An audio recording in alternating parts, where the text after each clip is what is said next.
All right, guys, welcome back to Omni-Versal. This is our first video of 2025, and we're going to rank all our movies from last year from our ride reviews. Usually, if you're not familiar with our ride reviews, is we usually give a review from the car ride home. So just very initial thoughts, just fresh out of the movie.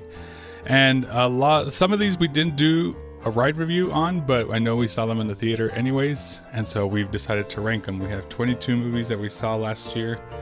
I'm hoping that didn't miss any, but I think it should be fine. So we're going to start from the bottom at 22, and neither of us have seen each other's list. We have the same list of movies, but we ranked them separately. Yeah, we ranked them separately as to see what we came up with. All right, so number 22. Do you want to go first, or? Sure.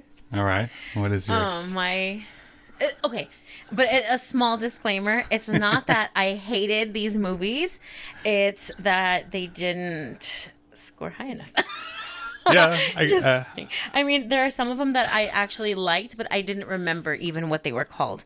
And so I went on kind of impressionability, like how much of a impact they had on my life. Yeah. Maybe we should have rated them too, but whatever. Okay.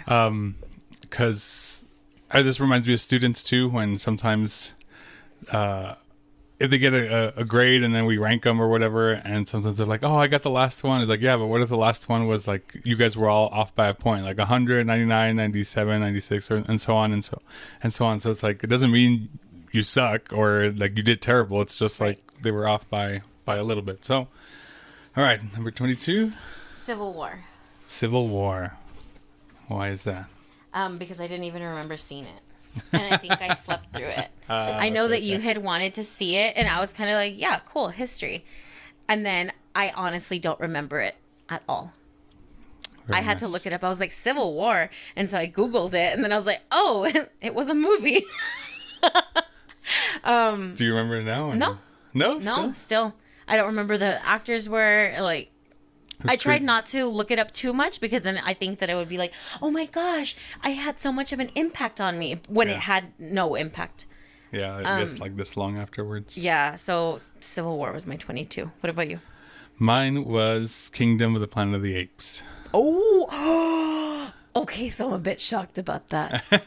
Because you were obsessed with all of the... I know, I was surprised too, because it just didn't live up to any type of expectation, and it was just kind of, it didn't feel like it progressed the story anywhere. It was just like, I honestly don't remember it either. A random day that happens now, that's like years later after this other trilogy that just came out. So it's kind of like, I don't know, it was just like, okay, we're just following around a scene from what happened in a random day. It didn't feel like it was anything, I don't know, pushing a greater story or taking over from the previous part or leading in. It just, it was very underwhelming.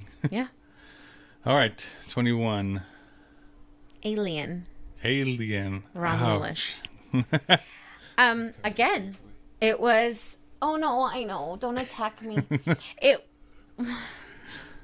Again, it was just a little bit underwhelming in a series that has been so good and so terrifying to me. I was just kind of like, oh yeah, we saw that. I didn't even really remember it being out. Like if you hadn't have written it down. Mm-hmm. I mean, there were some things that I ended up like thinking about again, and I was like, oh, that's pretty cool. And it looked cool, but it wasn't very standout-ish. Mine was 21 is Civil War. Okay. So I had wanted to see it because I was getting into all the political drama and stuff, and I thought this was going to be one of those more politically motivated movies as to how things can end up if we're on a certain path or blah, blah, blah. But it wasn't any of that. It was pretty much a group of war photographers. It is taking place in the U.S. during the Civil War, but they don't mention anything of what's caused the Civil War. And that's what I was most curious about, as to what are the mistakes that we should be watching out for, that or the lesson we should learn before we're at that point. And it was none of that. It was just war photographers following along some. So I think it was just kind of poorly marketed. Like, I still don't remember. No. Was I there? Like, yeah, you fell asleep throughout the whole thing. But I think it was like maybe I fell asleep through the. It was with Kristen Dunst. She was the main photographer. Okay. You remember? And then okay, yes, I was there. What's his face? From Parks and Rec was the president. I forgot his name. Oh dang! Ron okay. Swanson was the president. Okay, it was a bit better than I. It's still bottom 3 for me, but yes, now I remember I was there. I at least went. Okay. All right, number 20. Kingdom of the Planet of the Apes. Kingdom of the Planet of the Apes. Mostly because you said there was just no progression in the story. What I liked about it, I still am just like amazed with how they make the monkeys talk. Like, it looks so cool to me. It always looks so cool. I feel like their set designs are just so enormous, and like to make a jungle and to make it just like, I don't know, I would love to go to that set. And I think that that's what I admire about that movie, is like what they've done with it. But a part of the story and stuff like that was okay. All right, number 20 for me, Never Let Go. Okay.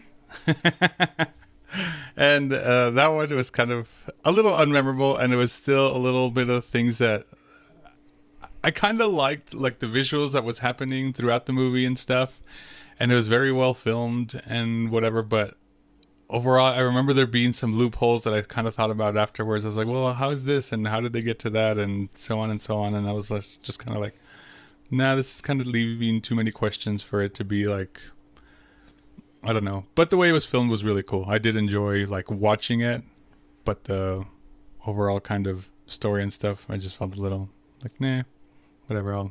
It was cool this once, but I don't think I'd feel like, oh, I need to watch that movie again or whatever. Correct. Yeah.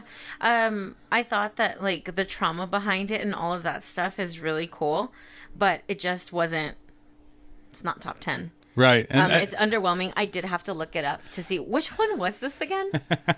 Yeah. And this was one of the two. I looked 2 of them up. I looked up Civil War and that one. And yeah, they did push the boundaries in some parts, but also sometimes like after the fact, like it felt unjustified. Like, okay, like that was cool that they took it to this next level, but it seemed like there was no reason to. It's like, okay, whatever. Mm-hmm. So, yeah. All right, 19. You're gonna be so mad at me. Am I racist? Oh, nah, whatever. Because again, I felt like there was nothing learned from it.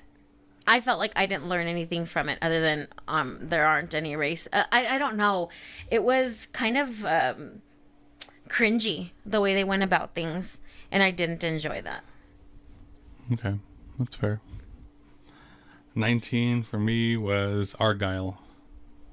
But I will say that from the previous one, Never Let Go, to Argylle, I think there's a bigger skip now. Like, I actually kind of enjoyed these, but it is just kind of a ranking thing that's like, yeah, it's way down on the bottom. Yeah. Like, Argylle was fun. It was a spy comedy thing. Yeah. It was cool. It was fun to watch. Fun. Like, if it was like on TV or whatever, like, if there was nothing else to watch and it was on Netflix, I would watch it again. I'd be okay with it. Like, yeah, visit someone's house and it's on or whatever. Like, that's cool. Whatever. Mm-hmm. It was fun for me. My 18, I'm on 18 now, 18. Right? Is Never Let Go, because of what we said. Okay. Now, my number 18, and again, now it is coming down again to like being ranked, is Maxxxine. And I did enjoy Pearl and is it XX or Triple X? Yeah. Mm-hmm. And I was very excited to see this one, and I like the way the whole trilogy panned out. I'm curious if they'll stretch it anymore or whatever, but I'm happy with this trilogy. But again, it was just kind of the way things, the way the other was ranked up, like it was just this far down on the list. Yeah. All right, 17. I'm iffy about this. Okay, well, no. Longlegs. Because it was hyped up. I can see that. They hyped it up so much. They're like, this is the best that Nicolas Cage has ever done. Da-da-da. That's not a very high bar to reach. That was a big bang outside. Do you want to check or leave it? I think I'm gonna leave it. Okay. Okay. So Longlegs, it was good. I liked the storyline. I thought it was really cool. I thought it was very. I love that for all of the movies this year, it was original. It wasn't like a sequel to something. A lot of these are sequels, or a lot of them are like documentary kind of things remakes. that we saw. Yes, and I liked that it was original.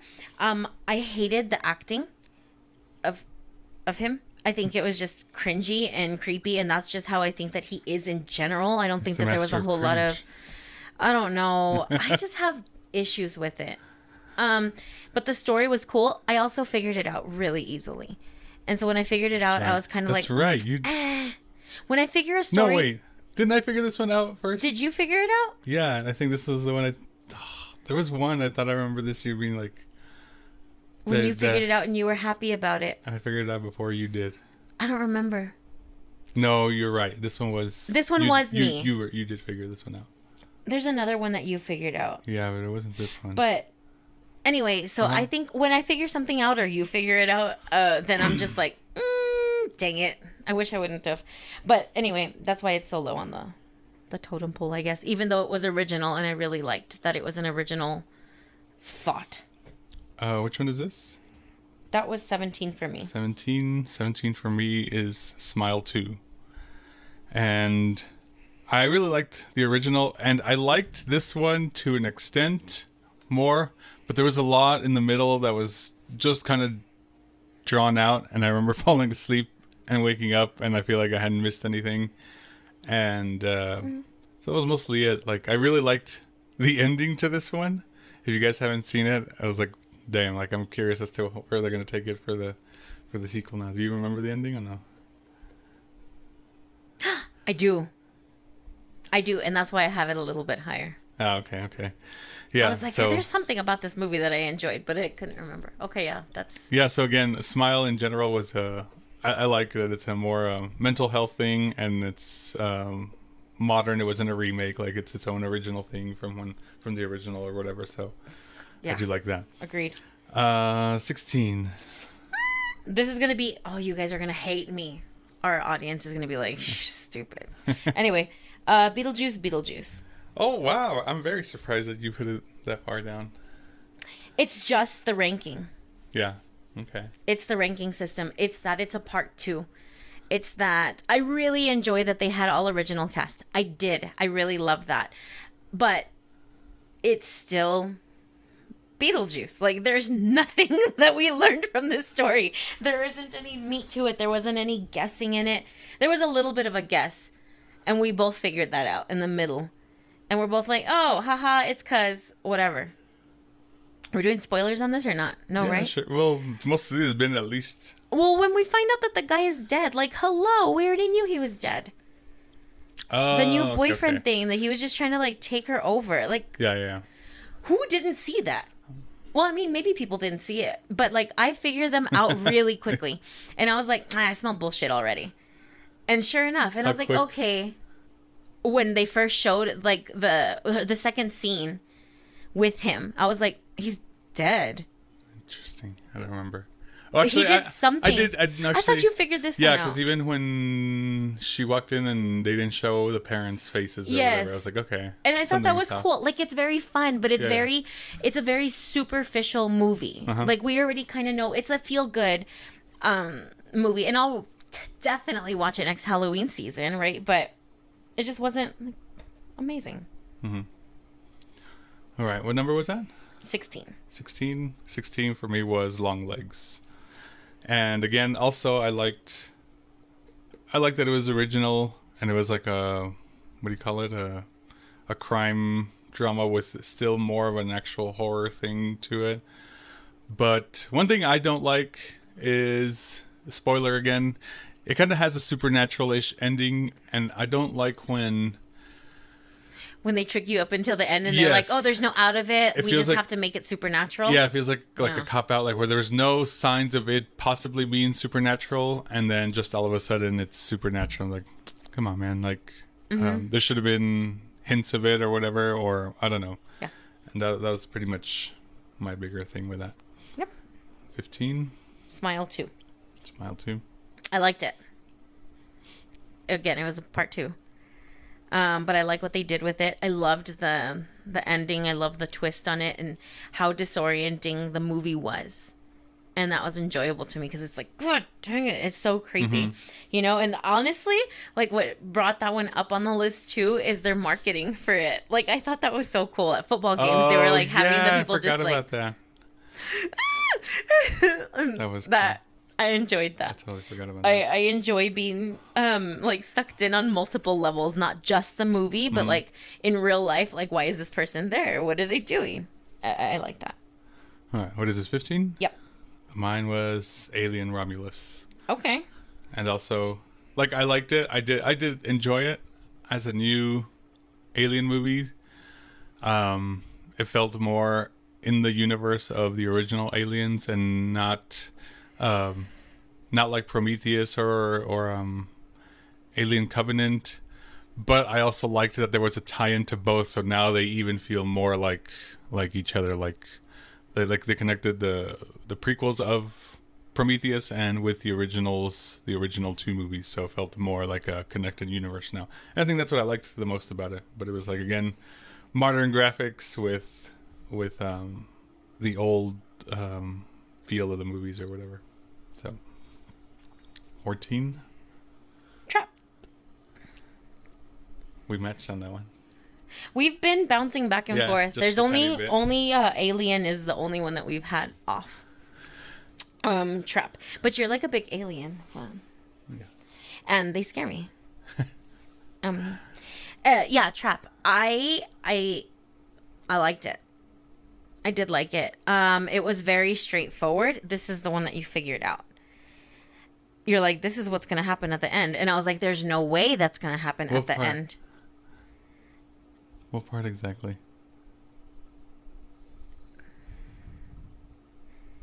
I was trying not to like give that much spoilerage. Like with his wife. I still don't remember. The kitchen scene? Uh-huh. Where she's like, you're this. And he's like, no. No. And then like, he was going to end up killing her. Like the whole like thing that he actually was the killer. Okay. And I was kind of thinking, no, he's not the killer. Like maybe he's actually not. And she's in on it or something. But no, she wasn't in on it. And like he was going to kill her. And you were like, you figured all of that out. And I was like, I totally thought different of him, I guess, or something. And then like where he was keeping the people. I don't think this was one that I figured out, but what? I really thought that you figured it out. Because I thought better of him.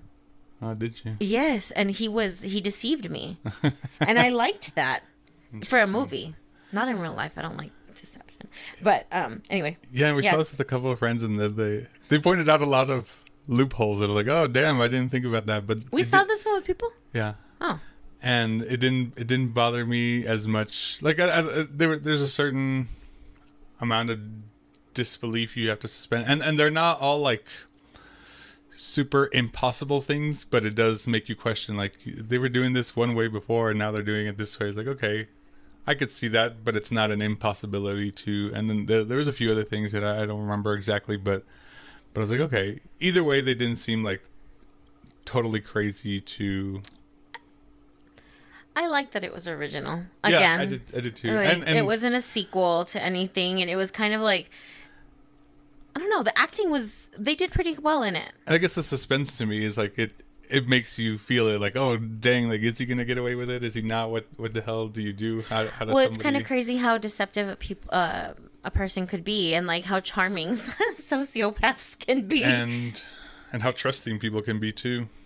And not that, like, also... take it with however you want, but not that we have to distrust everyone, but it is a mode of getting people to manipulation. He manipulated the hell out of people. Okay, number 14 for you was that was Trap also. Yeah. Number 13 for me is Argylle. Okay. It was just fun. Yeah. It was fun. It was twisty. It was original, and I liked that. I think it's actually a remake, right? I don't know actually. No, I'm not sure. I'm not sure either, either, but it was fun. I enjoyed it.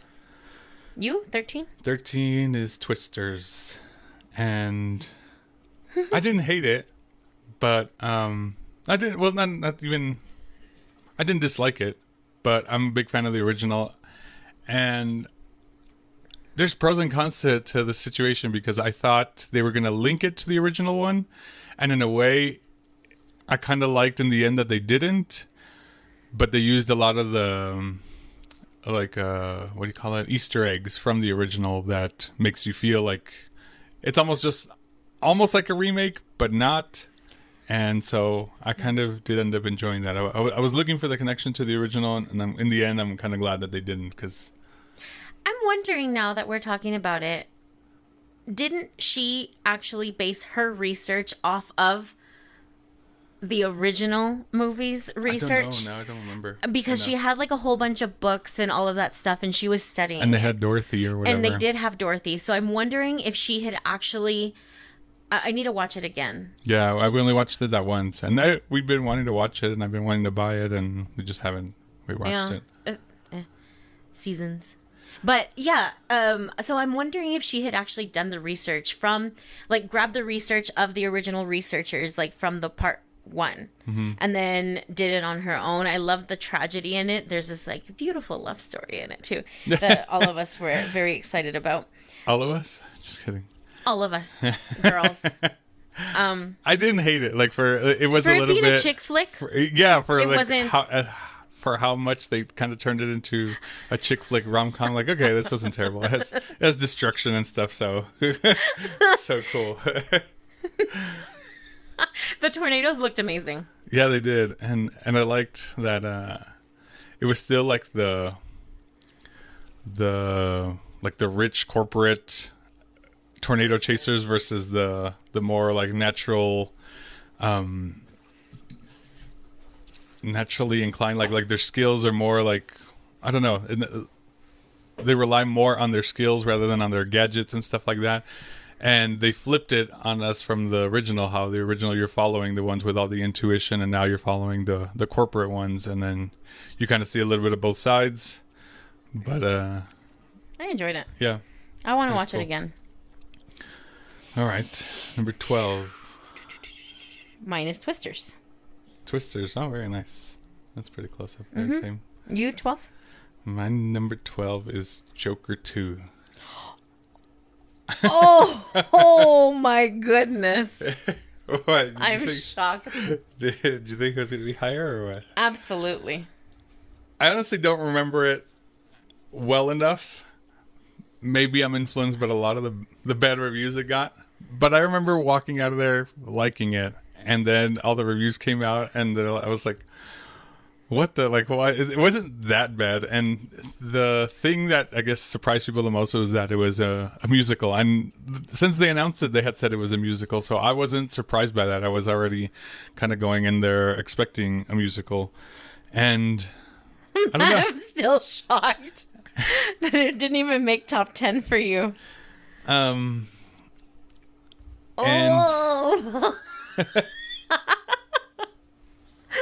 wow. And so yeah, it was. I liked the music a lot because it's a lot of my fall playlist stuff that they're using, and a lot of the musical parts wasn't like a typical musical where they're just singing to each other. Like, it was more of his imagination thing that he goes and pictures these elaborate scenarios. There were a few parts where they do sing to themselves, and I like how they kind of look at each other like, why the hell is this guy singing or whatever. And even at the end where Gaga's character, or Quinn, is singing to him, and he's like, just talk to me or whatever. And I thought that was funny and hilarious. And I don't know, it was a bit of an irony thing. I think a lot of this stuff was very done on purpose, like to, I don't even know what you call it, but to kind of stick it to Hollywood in a sense. Like, I didn't even want to make the sequel movie, and you kind of forced me to because it made money, so here you go. And I think there's a bunch of videos and reviews I saw, and there was another one that really liked it that just kind of mentioned all this stuff, that it was almost the same as the outside of the movie, that in the way Joker gives up on his fan base in the movie is almost the same way that the movie's doing it. Like how he is like, I didn't want to do this, so like, you're making me do this, is like, and so he gives you some essentially, in a way, cop out movie, but not cop out. It wasn't the same as the original, but it was enough to alienate the original ones, but still a good enough movie, I think, if it hadn't had the Joker title and that expectation. So I liked it, but I guess I'm in shock still. I love the psychopathy of it. I liked the acting they're incredible. Both of them were incredible. And I love the ending. Is why I'm like, I really like this movie a lot because of the ending. I hated that it was a musical, but I like what it did to people. I like that it got Batman fans in there and Joker fans in there to hate it so much. It kind of like, it makes me happy that people hated it so much. You hated that it was a musical, but I'm curious about one of your top movies that I'm sure is good. Oh, that's I'm biased. But I don't like watching musicals.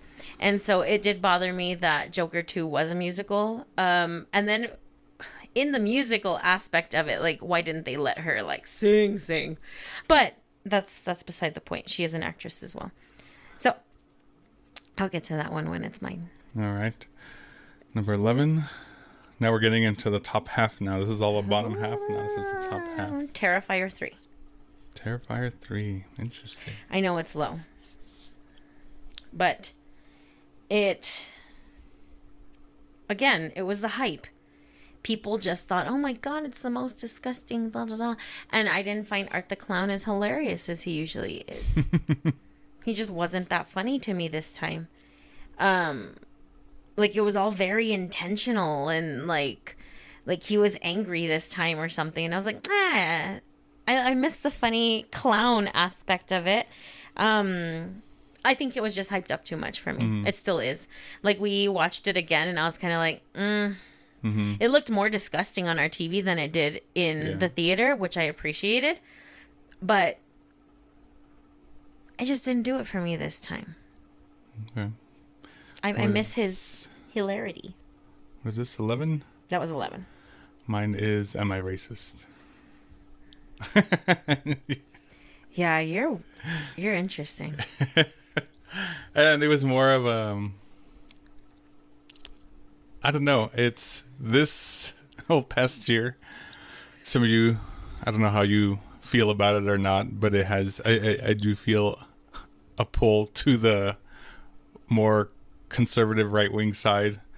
I think has had a lot of more points that either just resonate with me more now as I'm older. I'm going to turn 40 this year, and I don't know if it's that or just they have always made sense and I just chose to ignore them. But this movie just kind of not necessarily opened my eyes. I feel like I guess just ignored it less as to all the racism stuff is that. And somebody had pointed out to me a while back is that, like, if you look for certain things, you're gonna find it. And so I think this was one of those scenarios that if you keep looking for racist things, you're gonna find them.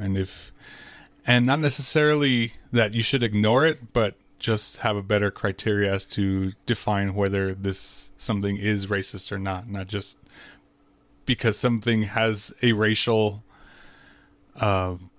anything in the sentence doesn't mean it's racist. If I call something Mexican, that doesn't mean I'm a racist because I'm labeling it from its actual origin or whatever. And so I don't know. It pointed out a lot of things like that it's like we're just making it whatever.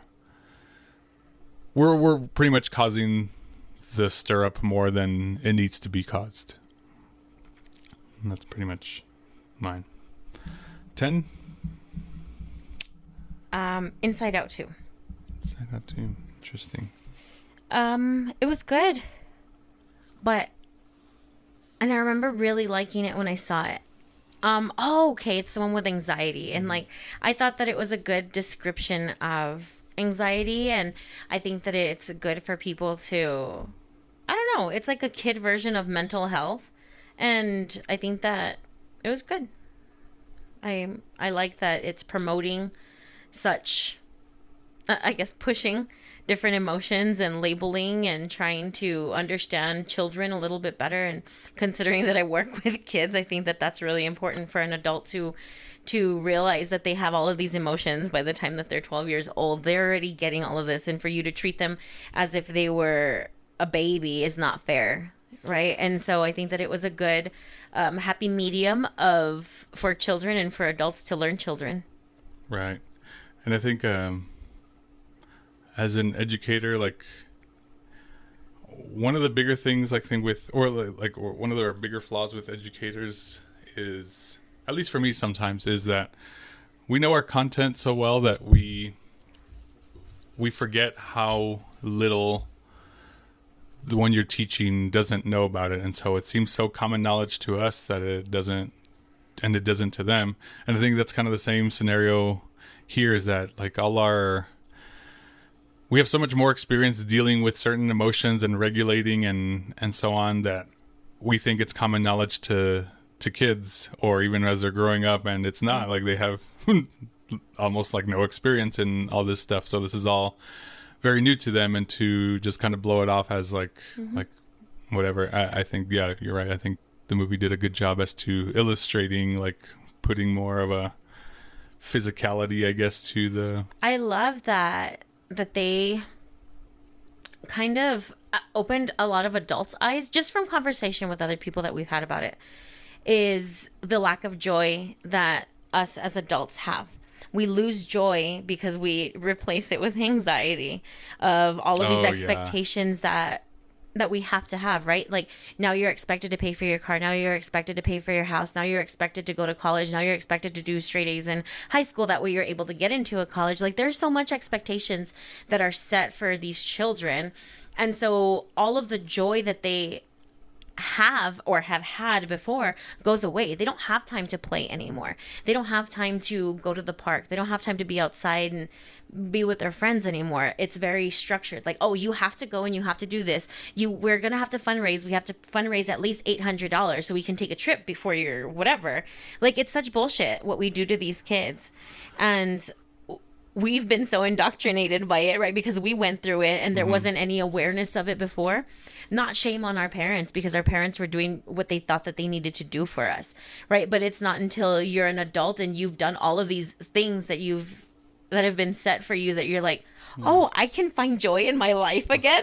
And it's very like, dang, why does it have to be removed from children in such a transition? Like, they're going through a huge transition already, like hormonally. Why do we have to do this extra stuff to them instead of just letting them enjoy and have joy in their life? Right. I don't know. I like what this movie did. I like that people can talk about it. And it's done in a childlike way that you can already start to introduce it to a child. All right. What number was that? 10. 10. On my 10 was Christspiracy. And if you guys don't know this one, we had a hard... Well, it was recommended to us, and that it was going to be showing that weekend. And so we found the showing, and we went to it. And past that, it's been like really hard to find. Like, I've tried to search for it, and I kind of think they pulled it. Yeah, I kind of think so too. But that's why I like it so much. Yeah, but it was essentially a documentary on... It's the same ones that did Cowspiracy, and I forget what else. There's another one, but... Ocean? Something with the ocean. Yeah. And it was... The question posed was, is there an ethical way to kill an animal? What is the ethical way? I think is first, there an ethical way? First is if there is a way. Oh. And then as they kept going, even through different cultures, like even the kosher thing... There was always some kind of thing that just still didn't quite sit right with it. and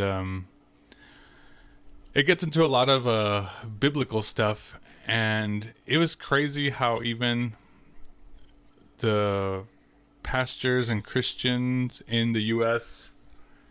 just have a very... I almost want to say that the American Christianity is very different from almost like Christianity that you would have in Italy or some, or like in Europe or something, or anywhere else. It's I don't know. There's a different twist to it, and not just Christianity, it's like a but kind of indoctrination. Yeah, not just There's like the whole American part of it to it. Like I don't know. They almost had the whole meat thing, like eating meat is manly and that type of stuff, and hunting and all that stuff, and that was very, to me, prominent in the American part. But not to throw only Christians under the bus, but there was still like a lot of the other cultures had different mentalities. Like the Buddhist one was kind of fascinating too, which I do like Buddhist philosophies a lot, and this one seemed a little bit like slight cop-out-ish, especially for as high of a, like, this was like some Buddhist monk. It's not just a person. High ranking. Yeah, it wasn't individual. just a person that like that practices Buddhism or anything. So it was interesting, and so yeah, the whole thing progresses and shows how they kill livestock and whatever, and it was just kind of very impactful. And I stopped eating meat for 6 months. I think longer, at least 6 months till you had it again, and then continued again, and then you kind of strayed off a little bit. But I think it's still easier for you to get back on than to be off of no meat than not. But I did try for a good while. Like how long? I don't know, a month maybe. I think it was a little less. It just felt like a Maybe month. like 3 weeks or so, and you're like, I want a burger. I was like, okay. So I got a veggie burger, and you had like a burger, and I was like, damn, this smells so good. It's been hard. But like, there's just like this picture that resonates with me. What was impressive about this movie to me is how much it had an effect on me. I'm not totally affected by a lot of movies. Like, I can watch them for what they are, especially documentaries. I'm like, oh, okay, like Civil War, right? Mm-hmm. I was just like, okay. But I thought it was so interesting. Like, not only did they tie it into, like, the Bible and stuff, that's a concrete thing, but they went to Rome and, like, looked in the Colosseum, and they, like, I like that kind of stuff. And they really dug deep on it. And I was kind of like, whoa, this is so impressive. And truly, it wasn't until the very end when they were discussing, like, how cows actually feel. And, like, they actually are highly intelligent animals, and that they can smell it. And it kind of makes sense, like, with that big of an olfactory system. Like, they have a huge snout. Like, how do they not know they smell death? And so they scream and they cry, and they, like, literally cry tears. Oh, I'm not going to eat meat again. Damn it. There's a steak in the fridge. Well, and so it was very impactful for me, and that's how come I have it ranked a lot higher, but we'll get to that when it's my turn. And the other part that I remember is that it's just how our indoctrination works, whether one thing you've been told, and I think it's definitely easier when you get new information, and if you get new information on anything, how do you know it's correct information? And so pretty much my point with this is that they went and pretty much started studying like the words, like how the Bible says things. And that's what I'm saying, that a lot of the cultures start interpreting their text in different ways, and especially in the American ones, because there's already an American influence to it. But then there was so much translation that it gets kind of changed through translation, and you think it means one thing and it doesn't. And it might not mean that. And that was one of the things they pointed out, is that, like, this isn't what this means.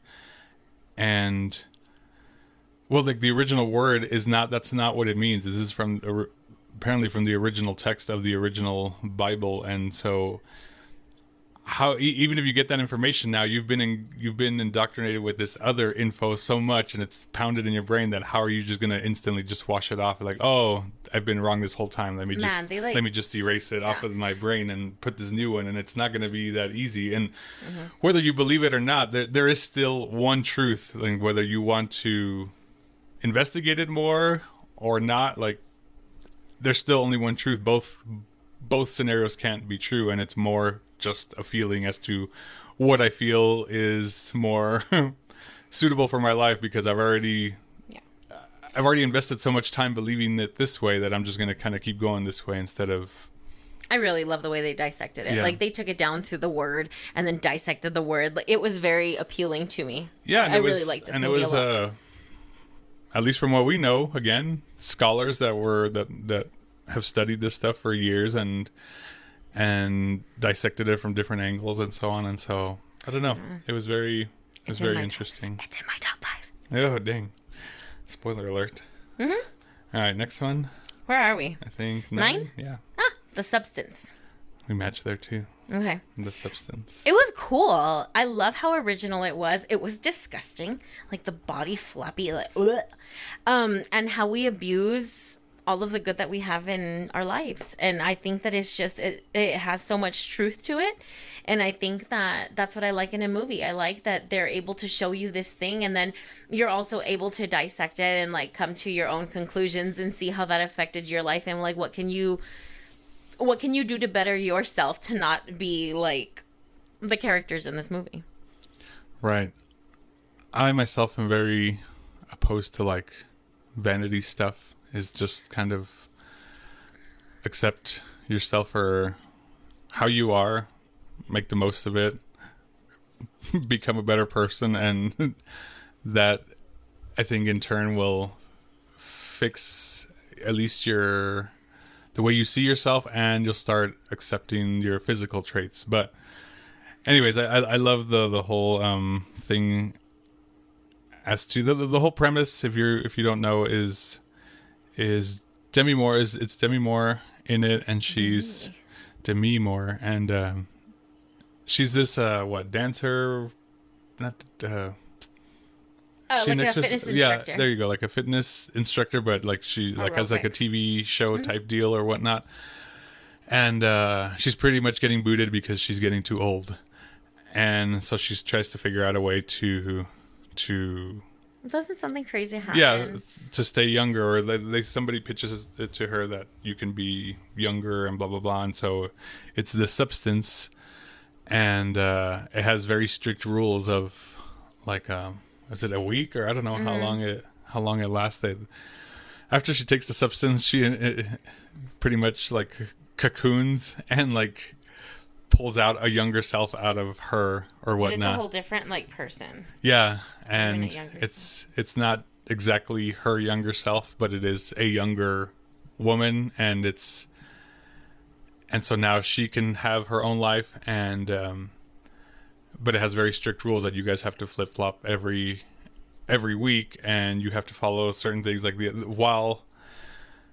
while the young one is out, the cocoon shell, like you sew it back up together and you kind of feed it this stuff, and so it's kind of replenishing during that week that you're out, and so then vice versa, so both bodies are flip-flopping. Yeah. But of course, it was really weird. It was weird, and it was gross, and the ending is so stupid. Like, it's so cheesy, but I enjoyed it. It was like 80s cheesy. It almost. was like 80s. This is kind of horror-ish. Okay, so just to get an idea, it's not like it was kind of funny. Yeah, like weird. Yeah, it was blobby and cheesy. But it was fun. Thriller, but it wasn't. It was very fun. I loved like a dark horror where like no, it's very kind of bright. It's like a very 80s and stuff like that. Like so, pretty much as the younger body keeps going. Of course, she's enjoying her life more as the younger one, so she starts breaking the rules as to the older one. And so once the older one comes back to life and the younger one has to sleep, it's pretty much the young one is taking parts from the older one, even though like you think you might not have anything left. It shows you what like you do have to lose. So like I think first her arm starts getting all like old. Yeah, her fingers are like starting to get old, and she's like, "Oh my god!" But it's only the hand, and so her hand looks super old or like kind of decrepit or whatever. But the rest of her is still normal 40-year-old or whatever, however old Demi Moore is. And so as she keeps going, the younger one keeps taking from her, and there's no way to communicate to the other one. But it's pretty much, I guess, sending us a message that like you do have more to lose than you think. So just kind of. They give her the opportunity, like, you can get out now, this is how you're going to be forever, like there's not going back. And she's mostly okay, and she refuses because she's addicted to the good stuff, the young one, and then it ends up just being this complete mess, literal mess. Anyway, it was really fun for me. That's why it's my number 9. All right, number 8. Your number 9 was The Substance also? Yeah. My number 8 is Maxxxine. Nice. I liked Maxxxine because I thought it was a nice intro to the character. Like, I just like the character, and I think she's an amazing actress, and I enjoyed seeing what they do with it. That's very nice. Mine was Inside Out 2. Okay. And it was pretty much from the stuff we had said. I think it was a good... I think mental health awareness is a very big thing that I like. And I think this was a good way to illustrate it and see it in pictures, essentially, as to what people's anxiety and things like that look like. I have to burp. Don't you dare. Turn away from the mic. I will. Number 7. 7. Mine is Deadpool versus Wolverine. Match again. Because it was so fun. It was pretty cool. Like, it's so fun. And I know that it's like a sequel, whatever, and nothing like too original, but I loved seeing Wolverine again. That's like one of my favorite characters. And to see him be pulled into this universe was just fun. And then the way that Deadpool's like, he's just cool, and the actors had such good chemistry. It was fun. It was just a fun movie, and I want to watch it again. All that marketing for that was pretty cool too, huh? And they had all your 90s hits and stuff too. Yes. Dang it, and I still haven't bought enough things for it. Maybe just Spets had a little corner up here. Actually, when Deadpool first came out, the first one, I felt like that was one of those overhyped movies. Like, I saw it, but I saw it late, and so there was a lot of hype. And then once I saw it, I was like, okay, it's cool, but it wasn't like... I'm sorry, I have a burp stuff. How dare you? It wasn't what everyone was making it out to be, and so I wasn't that big of a fan of Deadpool. And... but I loved seeing his history in this too. Yeah. That was very fun to me, and it, like, actually, the character grew on me. Yeah, and so it's not that I didn't like it, like him in the other 2 movies. It's just like I don't think it lived up to the hype, but it was still a cool movie. But this one, I don't know. I don't know if it was because I should have watched the other 2 at the time it was released, like with this one. But I really enjoyed it, and I used to get annoyed with breaking the fourth wall type deals, but he does it so freaking well. It's so good. Yeah, like it's good. Till you're 90. Oh my gosh, let's watch it tonight. That was a funny scene. Yeah. All right. Number 6. Yeah. Late Night with the Devil. Interesting. I liked it so much. It creeped me out. It was just fun. Again, I really like horror. And I like the things that are kind of like lasting, that'll make you think about it later. That's what freaks me out. Not like the ooh, boo. It was just kind of like, ew.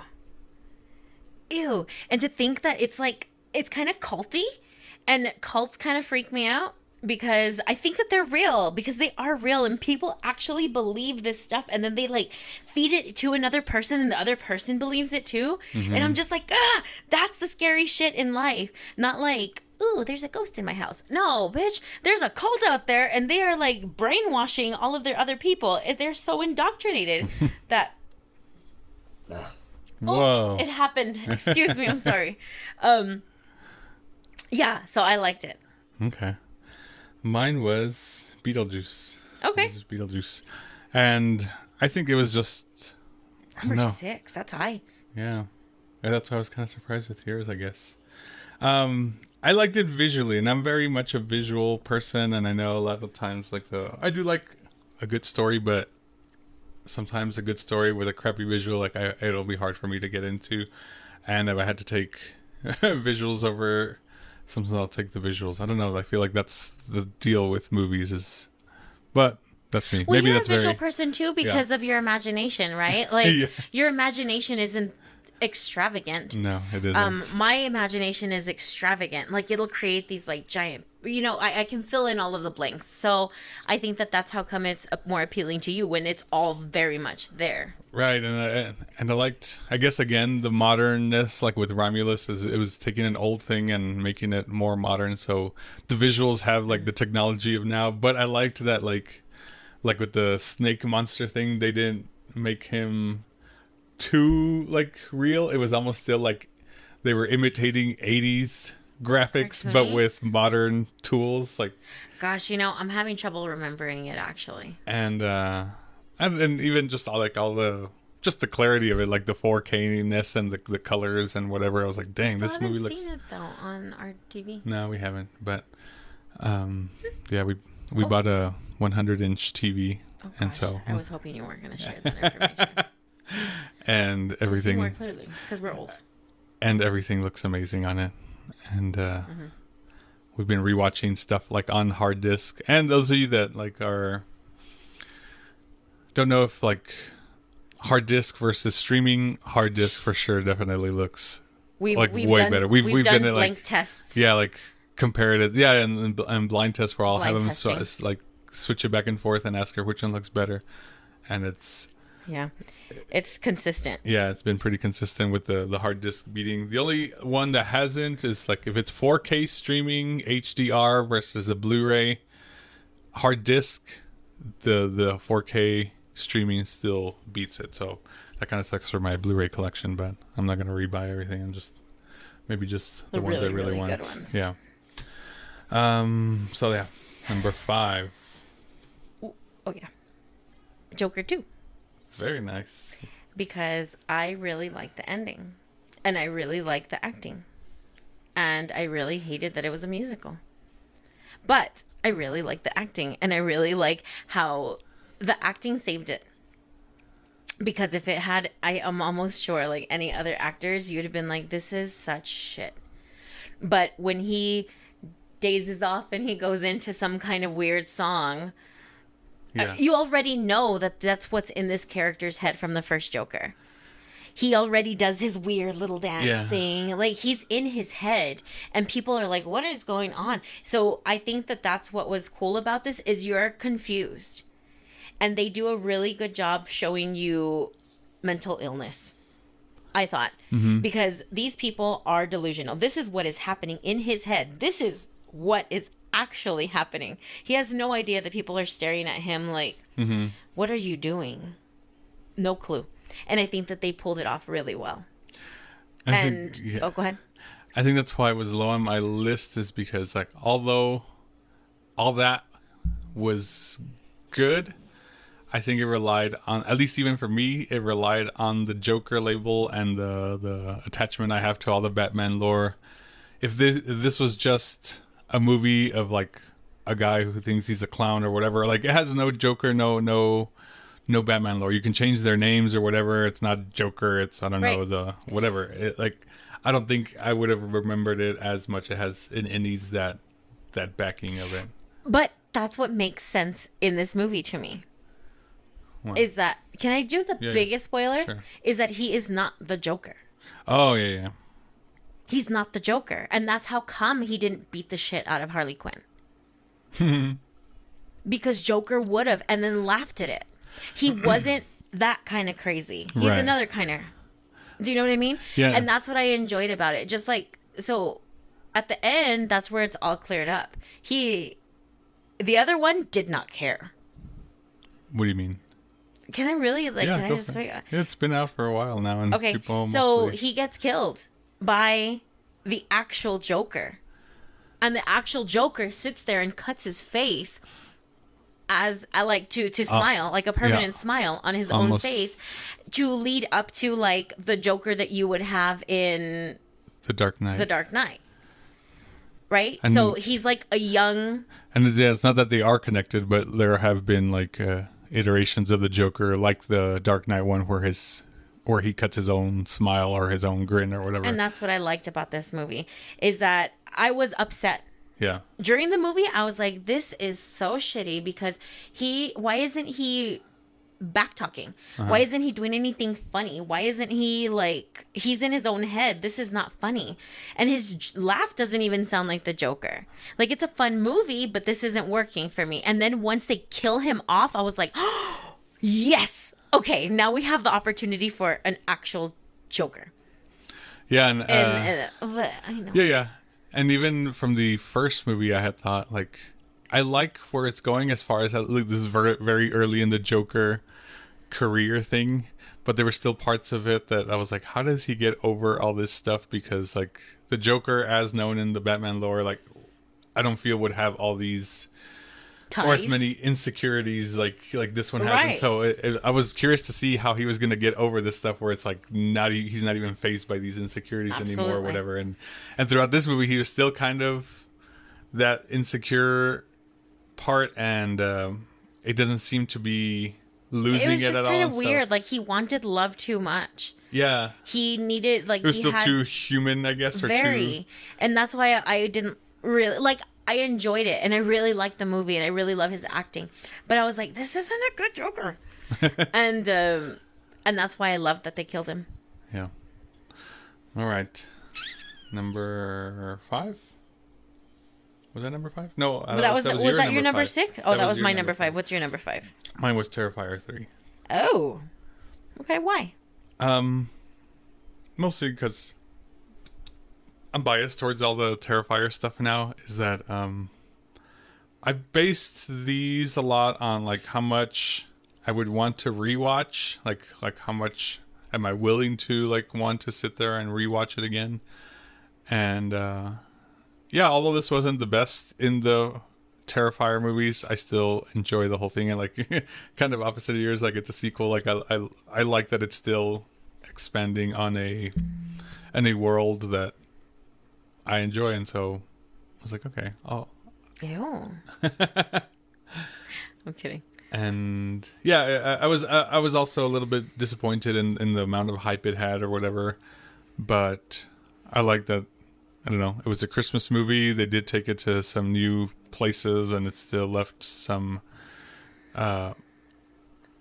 unanswered questions. And I like different from other horror movies is the trauma of the characters of I forgot their names, but the siblings, the brother and sister, how this trauma affected them. And it seemed like the most realistic way I could picture this trauma actually affecting someone. Like even in Halloween, how Laurie Strode like is like the older woman now, and this is the trauma she has. Like sometimes I don't know if I buy into this the way it would actually play out in real life. And it's harder to tell, like when it's like 40 years later.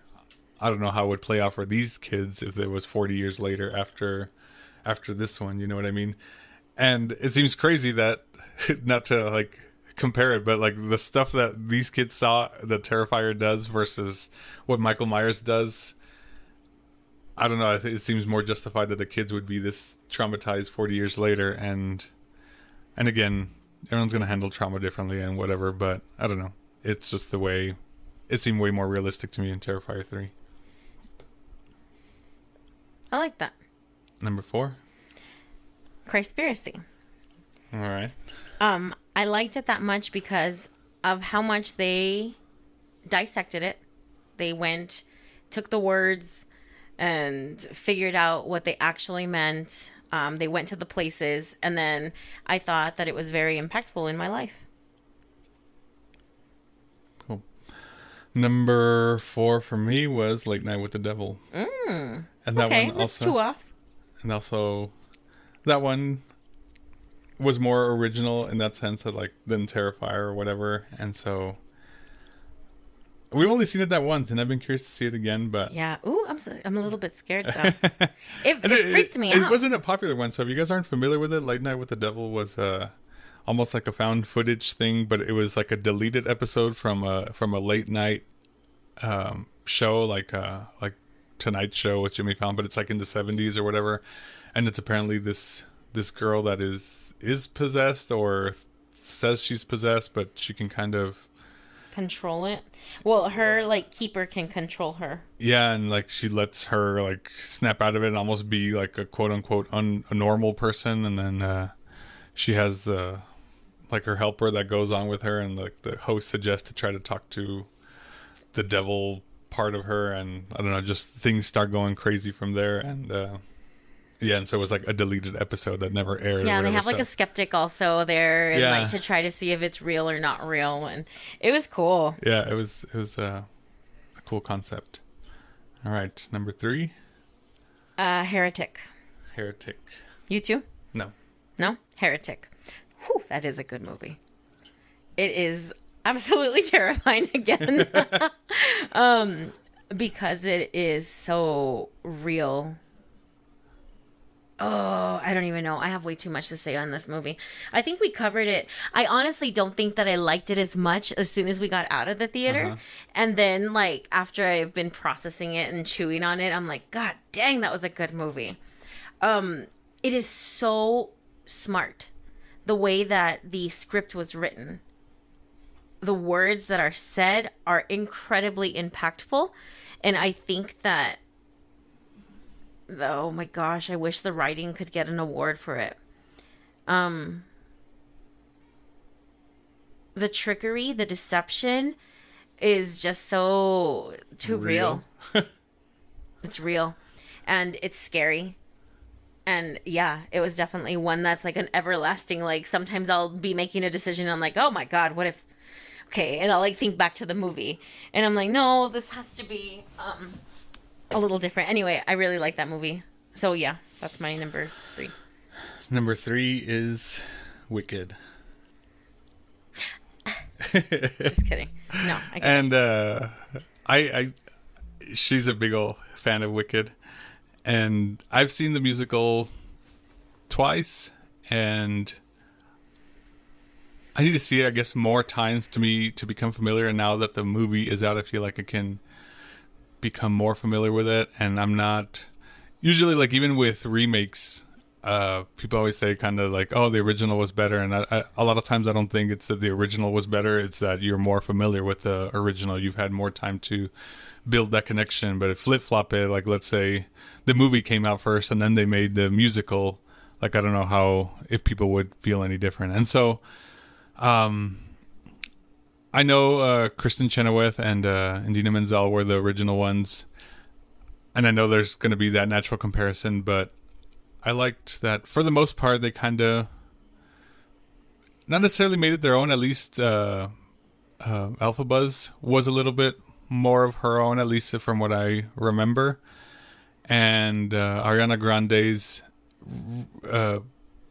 Galinda wasn't as like her own, but she's really good at imitation, and so it's like she was imitating the original Galinda, and I thought it was a good imitation, and so I didn't hate it. I think their voices were definitely were good for the parts. I liked how much the orchestration, how much you can do with a bigger orchestra and more money, and like to have it more full versus whatever you're going to fit into a theater stage.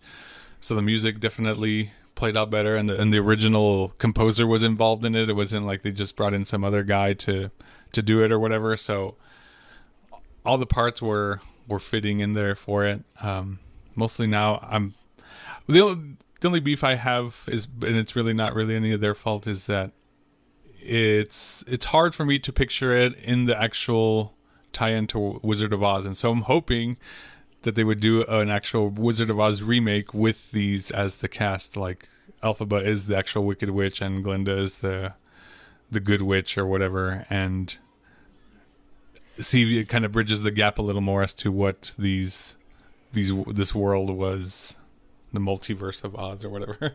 I know, that'd be amazing. All right, number 2. Speak No Evil. Match also. Yeah. Oh, that movie is so good.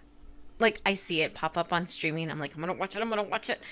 But, like, I don't want to watch it because it's long also. But it is so freaking good. Again, it's terrifying. It's the deception. It's the writing. It's very smart. Again. The acting was great. Oh, no. Just all of it. It was such a good movie. I agree. That was my number 2 too. And mine was, I guess, and this was a remake also, and I was curious as to how far back, and it wasn't that far back. I think it was still like in the 2000s, so it wasn't like a remake of like an 80s movie or 70s or whatever. But I was curious because part of the societal twist that I saw, or at least the what they saw, was comparing almost like a MAGA family getting along with like a liberal family, and they saw their differences or how they would handle different situations, but like in person you're kind of like, oh, okay. And like one would explain what it was, and you saw that it wasn't, it's kind of intentions versus outcomes. And I think that's a big thing for me, is that I think a lot of times we judge ourselves based on our intentions, and we judge others based on what their actions. And so this was happening a lot. Like one would correct the other's kid, and then you would kind of get mad, like, kind of, why are you correcting my kid? Kind of like, oh, well. And the other one would kind of step in and like, oh, well, excuse her. Like, she, not necessarily excuse her in a bad way, but it was kind of like she's only doing this because she was trying to fix so-and-so. And then once you kind of get that clarity or like that intention behind it, you're like, oh, okay, like it's not that big of a deal or whatever. Like I kind of accept it or whatnot. But so like a lot of this stuff keeps happening throughout the movie, but my favorite line from the movie is like, once like all the stuff kind of starts hitting the fan, is pretty much the more aggressive family is essentially like attacking the other family, and the other family's kind of like, why are you doing this to us? And he's like, because you let me.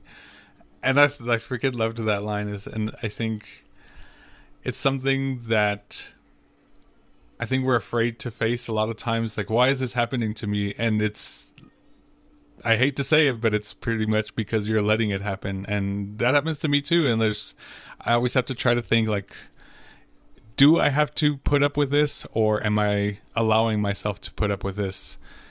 And I don't know, it was just such a simple way to boil everything down to, is like, why is this happening to me? It's like, because you're letting it happen to you. Like, that's why. There's no really bigger outer explanation. It's like, you're allowing this to happen to you. Anything else for that one? Too much stuff. It was really good. Do yourself a favor and watch it. Yeah. Number 1. Wicked. I saw it way too many times. And I spent way too much of our money on things. I mean, we don't have like a full shelf yet, but it's coming. But if you could. But if I could. I'm kidding. So I have a big history with the musical, right? Like, I've loved it for 20 years. That was the musical before I had even seen it on Broadway. And then I got the opportunity to see it on Broadway. So I just have a huge history with it. And like you said, it was a remake, essentially, right, of a book, and then the musical, and then this. But what I really liked about it is that it had all of the original writers on it. So the original writer of Wicked, and all of the collections, was actually in the movie, and he helped with the writing of it. Then the one who wrote the Broadway musical was in it also. He was one of the not directors, the producer. The director was from La La Land. And then all of the music was by the original book writer of the musical. Except he said that it was one of his favorite works because he was finally able to like put all of the parts in that he wanted. And there's so many beautiful things.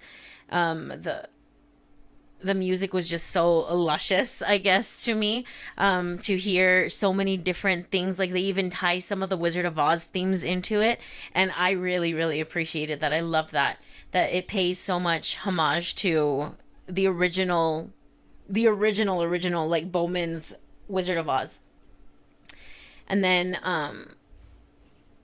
the voices were amazing. My biggest beef with it was Ariana Grande. She did do a really great job imitating, but it was really sad for me to see her imitate instead of creating her own character with it, is what I didn't enjoy about that. And I think that as much as I've watched it also, I never felt that it was her own character. It was not her. It was not the actress's character. Like, let's take out the name of Ariana Grande because we know that she's a big star and we know that she's a great imitator and we've seen her for so many years. But if you were to put a different actress in that position and she did that job, it wasn't her character. It was an imitation of a character. And that's what I didn't like. But the voices are so strong.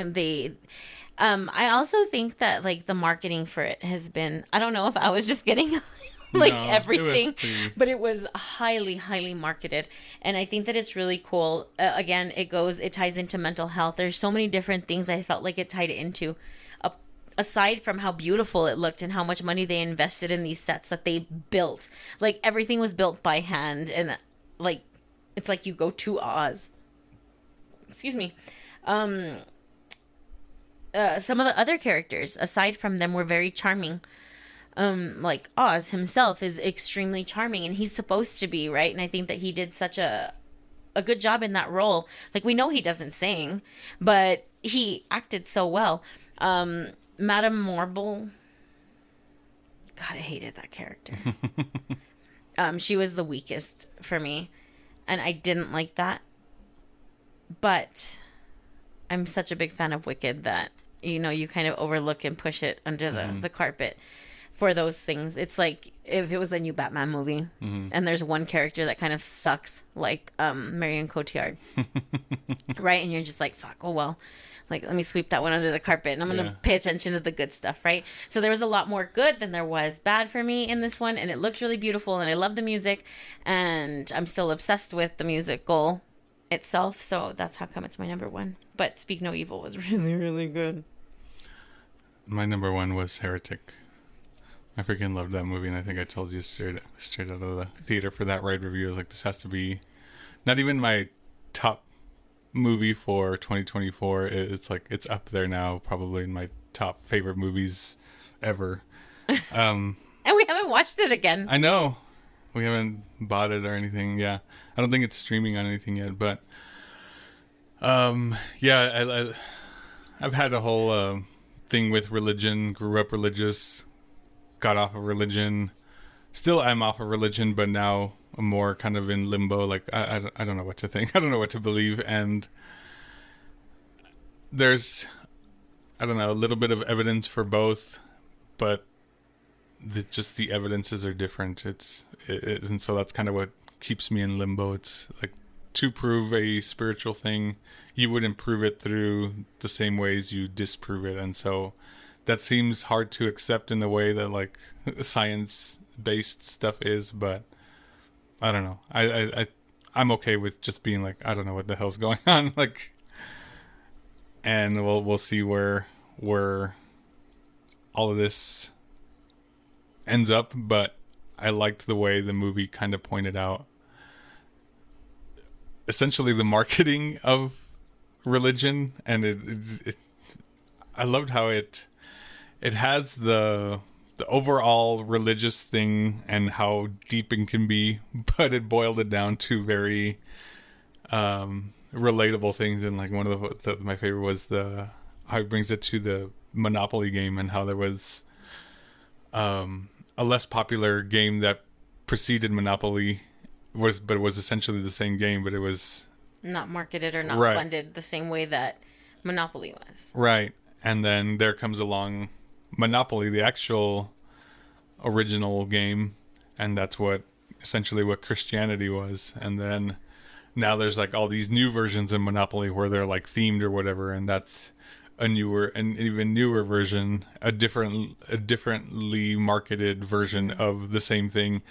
And so it just gave all these things, and like just the questions it asked, and the the way people are expected to answer, and the way people ignore certain things, even as simple as like the whole movie. If you guys have seen the trailer, it's these two girls that go to visit this man who he apparently requested the visit to try to talk to him about Mormonism, and they say they can't come in unless there's another female present, and so he says, "Oh, my wife's in here," or whatever. And so as the thing goes on, the wife hasn't come out, and so on and so on, and the girls ask him, like, "Could you please just ask your wife to come out?" And he starts walking away like he's gonna go ask her, and he's gonna go through the door or whatever. He's like, "I could, like, do you still believe that my wife is in that room?" It's like, after all the things that have happened up to this point, like, it's just because I've told you that my wife is there. Like, you have no other reason to believe that my wife is in that room, but yet either you still do, and it's either out of common courtesy because you don't want to insult or whatever. But he pretty much, again, boiled it down to a basic situation. It's like, do you believe in this greater being just because you were told to, or because you're being nice and you don't want to say that you don't believe, or what? But it was just, I don't know, the way it was all done was freaking amazing. Yeah. And yeah, there's even more to it, like different. There's another part of it, though, that since we're talking about it, what was with the implant? What implant? The implant that the other girl has. Oh, I don't know. I forgot. It was almost like, it's almost supernatural-ish, and I'm like, I don't think it was supernatural, but it was even alluding to like simulation theory, and that was a whole other fascinating thing, because it was almost like she wasn't real. Like, she was almost like not necessarily AI, but almost like some sort of cyborg or something. Like she had already, oh, that's what it was. She had already died, but was brought back with that chip. She has a chip in her. Well, it was almost like, it was again, like simulation theory, in the sense that, like, and kind of bringing it back to the Matrix, is that, like, he was saying that people who know what heaven is, or like think what heaven is essentially the real organic beings. Like in the Matrix, when you get unplugged, you still come back to the real world, quote unquote, the real world, and that being heaven. You were created in that space, and then essentially plugged into this world. But the other girl was a little bit more of a skeptic, even though she was like going for the Latter-day Saints people. And when he kind of kills her, or like unplugs her in a way, he says something that you're kind of like, what the hell just happened to her, or whatever. And but it was because she couldn't do something. But he was saying that she was born in this world, so she was born essentially in like the simulated part, so she's never had that connection to the outside part, which is the heaven, and that's why there's skeptics in a sense, because she was born in this, so she could never understand it or whatever. I don't know. It just connected a lot of those outer worldly spiritual things that, and in a way that was just kind of like, I don't know. It really appealed to me, and I really enjoyed that movie. Yeah. All right. Now we know we have to go and watch our top 3 again. Well, maybe the top 4. Yeah. Wait. The top. Well, because Wicked was mine. You're Speak No Evil, Heretic, and then No Evil. I would like to rewatch that. And then Wicked. So, like, to watch those top 3 again. Well, my top 3. Wait, not my top 3, because I've already seen Wicked like 4 times. But Heretic, Speak No Evil, Late Night with the Devil. Yeah, even some others like Deadpool. Yeah. Joker. Now we know what we're gonna watch again. Twisters. Yeah, you're right. Gosh, because we've been like, not that we're struggling, but we're struggling with what to watch again. Scroll through whatever for like an hour, and then end up not watching anything. And we're like, oh, let's just go to bed. We end up falling asleep because it's through scrolling. All right. Oh, hold on. I want to ask for recommendations for a new series to watch, because I just finished a guilty pleasure of New Girl, and I want a different thing. So, what do y'all got? I'm okay with the new Dexter now. But you fall asleep really quickly. Yeah, I do. For me. Okay. All right. Well, thank you. You stuck around this long. Well, I'm curious to what 2025 is going to bring out. I can't even think off the top of my head which ones. I think I already saw one. There's some Marvel ones coming out. I saw Captain Moana. America.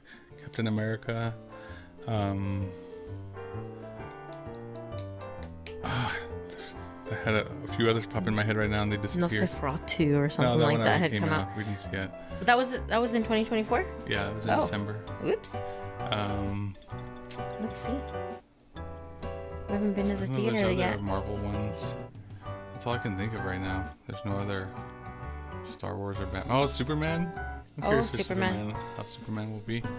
I like where that one's going. I don't know. We'll see. Yeah. Okay. All right. Bye. Bye.